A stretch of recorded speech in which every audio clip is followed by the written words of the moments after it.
Welcome back to Undisputed.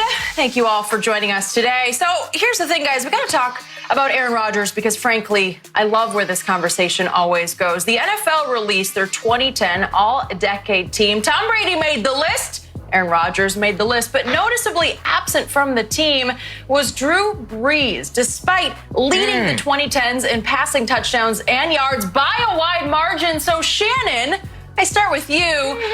Did Rodgers deserve this over Brees? Yeah. Yes. Let's see. This decade, the 2010s, right, Jenny? I think that's what you asked me. 2010s. Yep. One guy has a Super Bowl MVP, 2 regular season MVPs. The other guy doesn't. One guy played in 11 fewer regular season games, but have 1 more regular season victory than the other guy. What about playoffs? One guy's 4-6, the other guy's 10-7. One guy, the guy that didn't make it, was 21 touchdowns, 10 interceptions in the playoffs. The other guy is 36-11 in the playoffs.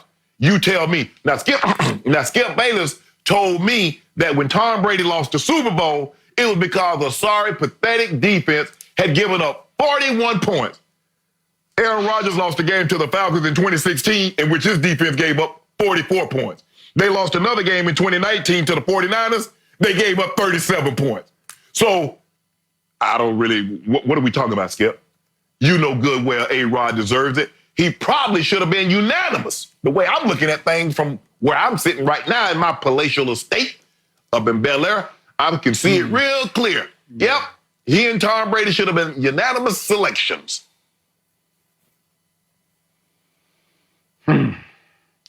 I think you are fogged in up there in Bel Air.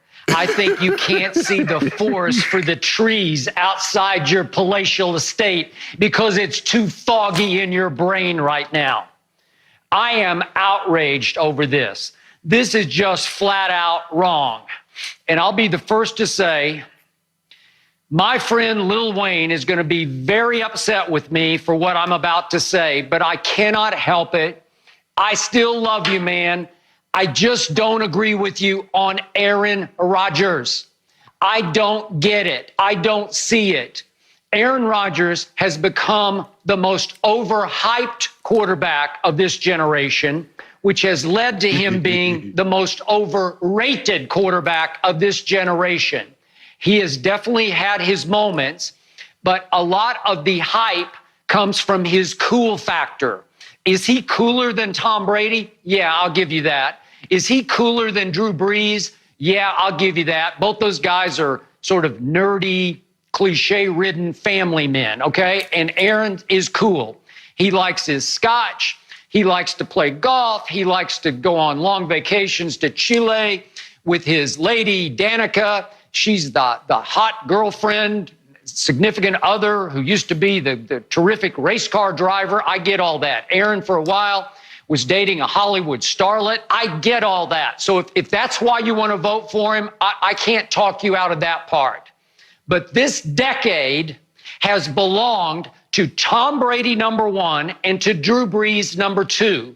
Because if you look at this decade, across the decade, 10 years worth, Drew Brees leads the decade in completions and yards and completion percentage and touchdown passes and just about any stat that you want to throw out there, Drew leads for this decade.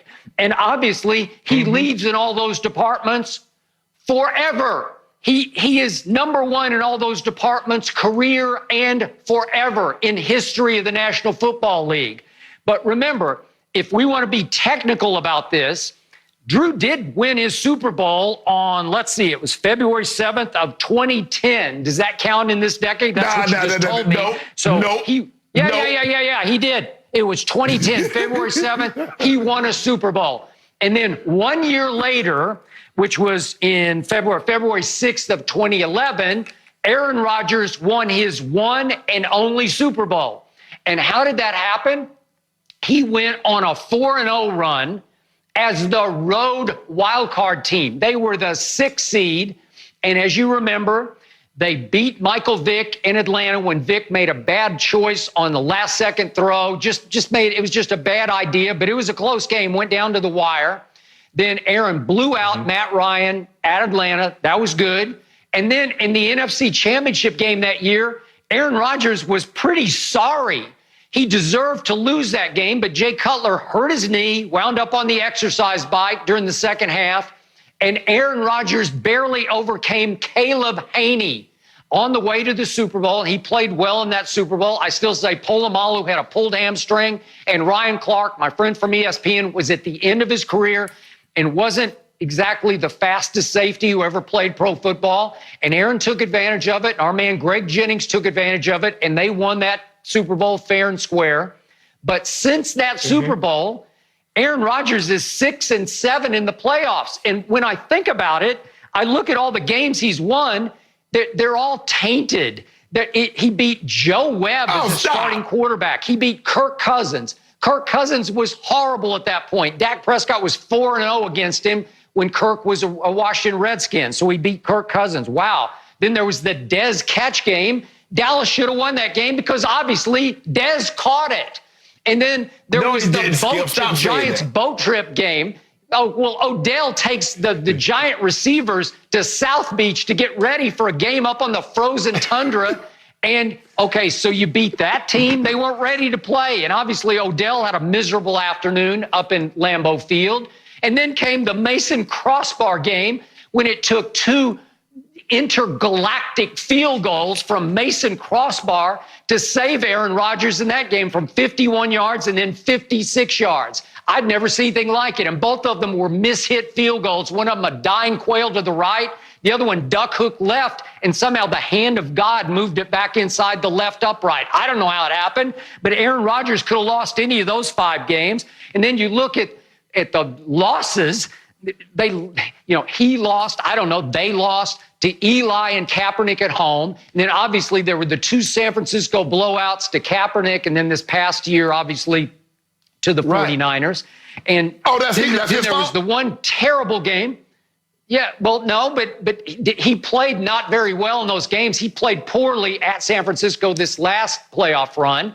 And then that one game he played very poorly in was the game at Seattle in the NFC Championship game. And I know it went down to the wire, but Aaron took a real beating in the media in Wisconsin, especially in Milwaukee, because by his standards, he was awful in that game.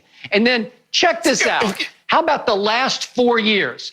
The last 4 years, Aaron Rodgers has declined every year. His passing percentage, completion percentage, has dropped 4 straight years. His QBR has dropped 4 straight years. Meanwhile, the last 3 years, Drew Brees has led the league in completion percentage, led the whole league in completion percentage. Aaron Rodgers has Drew Brees has outstatted Aaron Rodgers for the last 4 years as Drew was going on age 41. Go look at the last 4 years. So the last 4 years of the decade, that's 40%. Drew has been far better than Aaron Rodgers. So how can you do that to Drew Brees? That he's been iconic. He's been legendary. He's obviously a lock first ballot Hall of Famer, but he's also on the verge of being a top 5 all-time quarterback.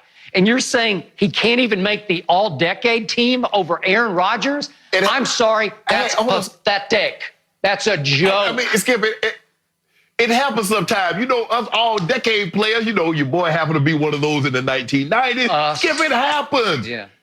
It happens. Skip, but here's the thing. Look at Drew Brees. When they lost to the Rams, did Drew Brees play well when they lost to the Rams? They had home field advantage. Did Drew Brees play well? No. What about when they last year at home to the Vikings? Did he play well? Vikings. No. Yeah. Hold on. So no, he didn't play well. He didn't play well against the Rams. He didn't play well against the Vikings. Aaron Rodgers, Skip, if you look at it, he's been to 3 NFC Championship games. He's lost all 3. Drew Brees has yet to win more than 1 game. That's fact in this decade. Okay, his team gave up, you mentioned, they gave up 37. The defense gave up 37 to the 49ers, 44 to the Falcons. They gave up 37 to Eli. They gave up another 37 to the 49ers. Skip, how are you supposed to keep overcoming that? So I'm not saying Aaron Rodgers will not, but if you look at it, Skip, It's hard to, the guy has 2 regular season MVPs, 2 in this decade. He has a Super Bowl MVP. Skip, he's 305 touchdowns to 63 interceptions. Brees has double the amount of interceptions than Aaron Rodgers. Skip, and he lost the championship game to the 49ers, to the Seahawks, Skip, OT. All the guy has to do is field the onside, and they're going to play the Patriots in Super Bowl. And he loses his mind. He wants to be the hero. He doesn't block. He tries to field it, and we know how that turned out. So, Skip, I get it. Drew, Skip, a lot of times being an all-decade player, you look at Zeke Elliott. Zeke Elliott just happened to come in 2016, and he only got 4 years, 3 years in this 4 years in this decade. And he might not get it because much longer do we think Zeke's going to play? You get, guys at the front end, and they pan it out. But Aaron Rodgers absolutely deserved to be on here, Skip. You look at his resume. It's impeccable. Drew's record is impeccable. But, Skip, he doesn't have the postseason success to go along with that regular season most impressive. Because his regular season is more impressive than anybody in any decade ever at throwing the football. Okay, I dare anybody to go back and break down the tape or even look at the play-by-play, carefully go through it, of the 3 NFC championship games Aaron Rodgers has played, and tell me what you see. I see 3 NFC championship games and 3 poor performances.